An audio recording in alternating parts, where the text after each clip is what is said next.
টানা 10 দিন ধরে বৃষ্টি। গ্রামের মানুষ যেন সূর্যের মুখই ভুলে গেছে। কারো মাঠের কাজ নেই, কারো দিনমজুরির কাজ নেই। আর এই বৃষ্টির মধ্যেই গ্রামের এক কোণে ছোট্ট খড়ের ছাউনি দেওয়া বাড়িতে থাকতো নিতাই, তার স্ত্রী মালতী আর তাদের একমাত্র মেয়ে পিউ। এই ফুটো চালটা মেরামত করব করে আর করা হলো না। এখন দেখো, ঘরের ভেতরেও বৃষ্টি পড়ছে। মা, তুমি আবার রাত থেকে ঘুমাওনি তাই না? ঘুম এসেছিল। মিথ্যে বলছো, তোমার চোখ লাল হয়ে আছে। তুই সব বুঝিস কবে থেকে? যেদিন থেকে দেখছি তুমি আর বাবা আমার সামনে হাসো, কিন্তু রাতে চুপচাপ চিন্তা করো। সব সন্তান যদি তোর মতো বুঝদার হতো।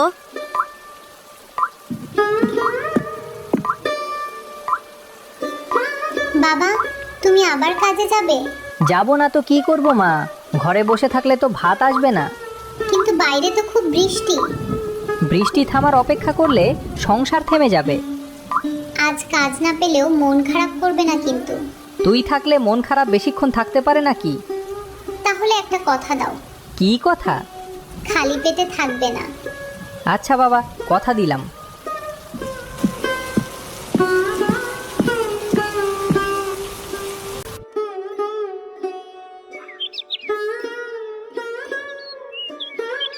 পিউ, এই থালাটা নিয়ে মোড়লদের বাড়ি যা।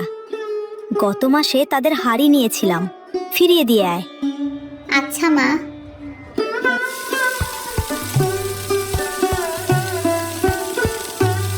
ও, আজ এখানে কি হচ্ছে? এই পিউ, কি দেখছিস? কাকিমা, কি রান্না হচ্ছে? ইলিশ মাছের চপ। ইলিশ মাছের চপ? হ্যাঁ, হরেন মোড়লের শহর থেকে অতিথি এসেছে। কাকিমা, এটা খেতে কেমন লাগে? খুব মজা। এর স্বাদ কি মাছ ভাজার মতো? না রে, একদম আলাদা। কি হলো? কিছু না, শুধু ভাবছিলাম একদিন যদি খেতে পেতাম।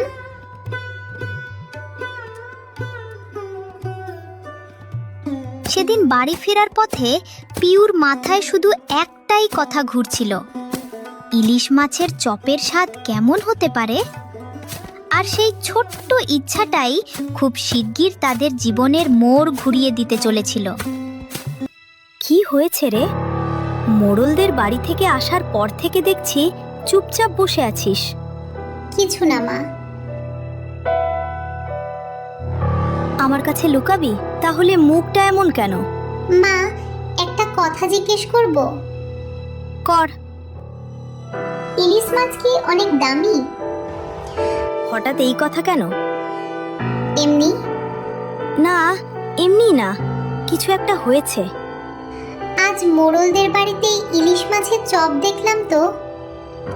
গন্ধটা খুব সুন্দর ছিল মা, সবাই বলছিল খুব মজা। আমি শুধু ভাবছিলাম ওটার স্বাদ কেমন হতে পারে। মা, তুই চাইলে বলতে পারিস। না না, আমি খেতে চাইছি না, আমি শুধু জানতে চেয়েছিলাম। আরে, আমার দুই রাজকন্যা কি নিয়ে এত ফিসফিস করছে? কিছু না বাবা। আমাকে বলবি না? না। আচ্ছা, তাহলে আমি রাগ করলাম। বাবা, তুমি কখনো রাগ করতে পারো? সকাল থেকে কিছু খেয়েছো? 1 কাপ চা। চা দিয়ে কি সারাদিন চলে? পকেটে আর টাকা ছিল না। তাহলে একটা কথা বলি। বলো। আজ আমি ইলিশ মাছের চপ দেখেছি, খুব সুন্দর লাগছিল। তুই খেতে চাস? এখন না। কেন? কারণ এখন ঘরে অনেক কষ্ট। তবুও চাইলে বলতে পারিস।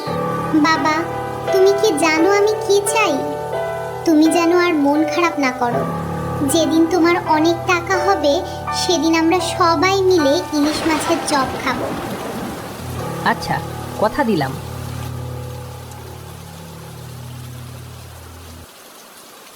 বাবা, তুমি জানো আজ আমি একটা জিনিস ভেবেছি। কি ভেবেছিস? যখন আমি বড় হব তখন তোমাকে আর কাজ করতে দেবো না। তাই নাকি? হ্যাঁ, তুমি সারাদিন শুধু গল্প করবে আর আমি টাকা রোজগার করব। আর তুই কি কাজ করবি শুনি? এখনো ঠিক করিনি, তবে অনেক টাকা রোজগার করব।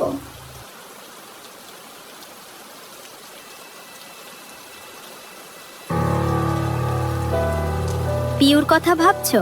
একটা ছোট্ট মেয়ে, জীবনে কোনো দিন কিছু চায়নি, শুধু একটা ইলিশ মাছের চপ খেতে চেয়েছে। চিন্তা করো না, ঘুম আসছে না। মেয়েটা তো কিছু চায়নি। হ্যাঁ, সেটাই তো কষ্ট। যে সন্তান সবসময় চায় তাকে না বলতে সহজ, কিন্তু যে সন্তান কখনো কিছু চায় না, তার ছোট্টটি ইচ্ছাটাও পূরণ করতে না পারলে বুকের ভেতরটা। মালতী, আমি আর এভাবে থাকতে চাই না। কেন? কি করবে? কিছু একটা করব, জানি না, কিন্তু এই অভাবের জীবন বদলাতেই হবে। সেই রাতে নিতাই একটা সিদ্ধান্ত নিয়েছিল, কিন্তু সে জানতো না পরদিন ভোরে খালের ধারে তার জন্য এমন কিছু অপেক্ষা করছে যা শুধু পিউর ইচ্ছাই নয়, তাদের পুরো ভাগ্য বদলে দেবে।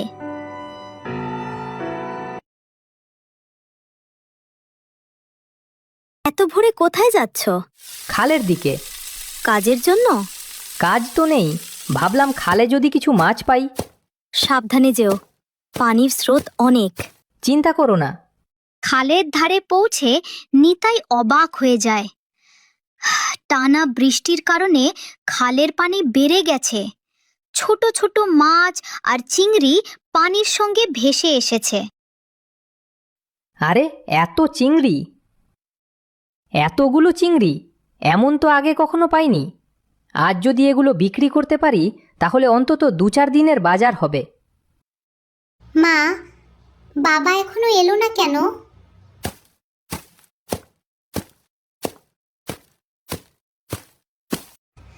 বাবা, কি এনেছো? নিজেই দেখো। ওহ, এত চিংড়ি! এতগুলো কোথায় পেলে? বাবা, আজ আমরা রাজাদের মতো খাবো। আগে দেখি বিক্রি করা যায় কিনা। সব বিক্রি করবে?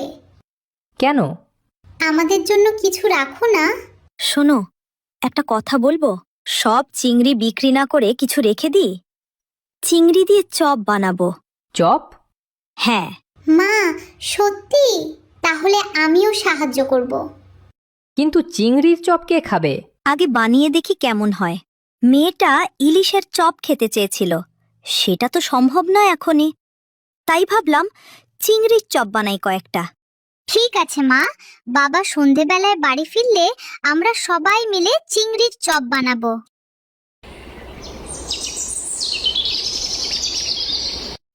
পিউ, আলুগুলো মেখে দে। এবার পেঁয়াজটা দে।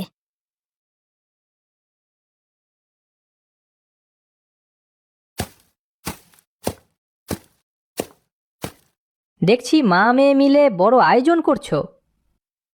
বাবা, তুমি শুধু দাঁড়িয়ে দাঁড়িয়ে দেখবে? তাহলে আমি কি করব? চুলায় আগুন দাও।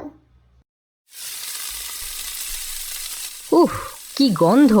মা খুব ভালো রান্না করে, সবাই খাবে। মোড়লদের বাড়ির গন্ধের থেকেও ভালো। খেয়ে তারপর বিচার করিস।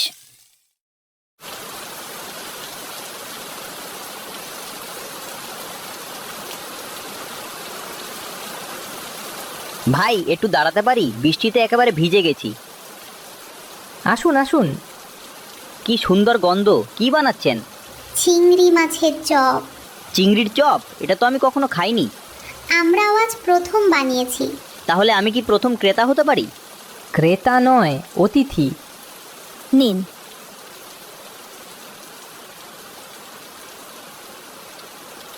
আমি জীবনে অনেক চপ খেয়েছি, কিন্তু এমন স্বাদ কখনো পাইনি। সত্যি বলছেন? একদম সত্যি। সেদিন কেউ বুঝতে পারেনি বৃষ্টির হাত থেকে বাঁচতে আশ্রয় নেওয়া ওই অচেনা মানুষটাই তাদের জীবনের প্রথম সৌভাগ্যের দরজা খুলে দিতে চলেছে।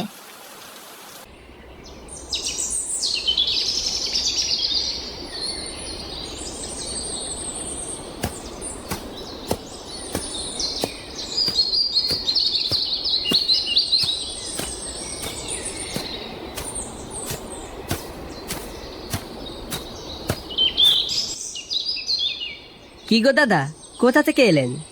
পাশের গ্রাম থেকে, কাল বৃষ্টিতে আটকে পড়েছিলাম। তাহলে রাতে কোথায় ছিলেন? নিতাইদের বাড়িতে। ওই গরিব নিতাই? গরিব বলেই কি মানুষকে ছোট ভাবতে হবে? তোমরা কেউ নিতাইদের বাড়ির চিংড়ি চপ খেয়েছো? তাহলে অনেক বড় জিনিস মিস করেছো। সত্যি বলছেন? এতই নাকি ভালো? আমি মিথ্যে বলি না, জীবনে যত চপ খেয়েছি তার মধ্যে সেরাগুলোর একটা। তাহলে আজ বিকেলেই যাব। আমিও যাব।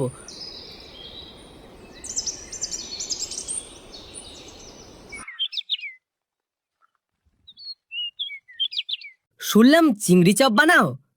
হ্যাঁ, মানে বানিয়েছিলাম। আমাদের 2টা বানিয়ে দাও তো। আরে সত্যিই তো, আরো 4টা দাও, বাড়ি নিয়ে যাব। আমাকে আরো 6টা দাও। বাবা, একটা কথা বলবো? বলো। আমরা যদি একটা ছোট দোকান দিই? দোকান? মেয়েটা খারাপ বলছে না। দোকান দিতে টাকা লাগে। বড় দোকান না, ছোট্ট। তারপর? বৃষ্টির দিনে মানুষ গরম চা খাবে, চিংড়ি চপ খাবে। আর টাকা কোথায় পাবো? আমার মাটির ব্যাংকে 30 টাকা আছে। হাসছো কেন? কারণ তুই খুব মিষ্টি। আমি সিরিয়াস।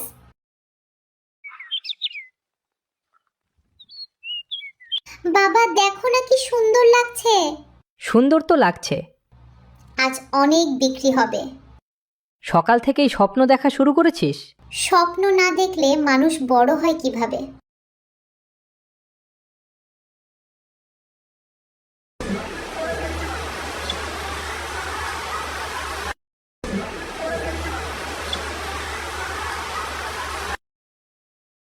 এই ভিড় কিসের?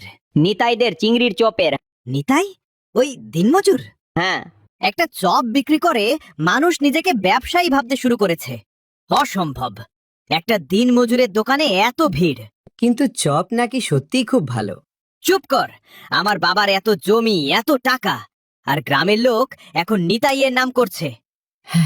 মানুষ তো ভালো জিনিস পেলেই যায়।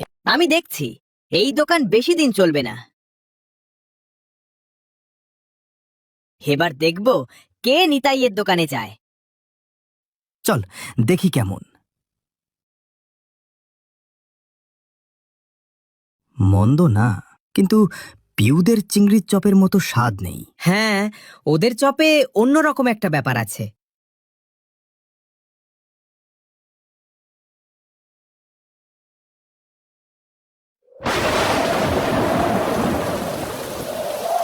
উফ, কি ভয়ঙ্কর ঝড়।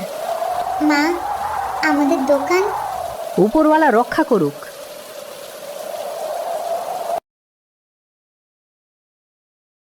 না, এটা হতে পারে না। বাবা, আমাদের দোকান সব শেষ হয়ে গেল বাবা। কে বলেছে শেষ? দোকান ভেঙেছে, স্বপ্ন ভাঙেনি। কিন্তু আবার বানাবো কিভাবে? যেদিন আমরা শুরু করেছিলাম সেদিন কি আমাদের কিছু ছিল? তবুও শুরু করেছিলাম, তাহলে আবার করব। মনে রাখিস, মানুষ তখনই হারে যখন সে চেষ্টা ছেড়ে দেয়। নিতাই, মোড়ল মশাই? শুনেছি ঝড়ে ক্ষতি হয়েছে। হ্যাঁ। তোমার পরিশ্রম দেখে আমি খুশি হয়েছি। এই নাও কিছু কাঠ আর টিন, কাজে লাগবে।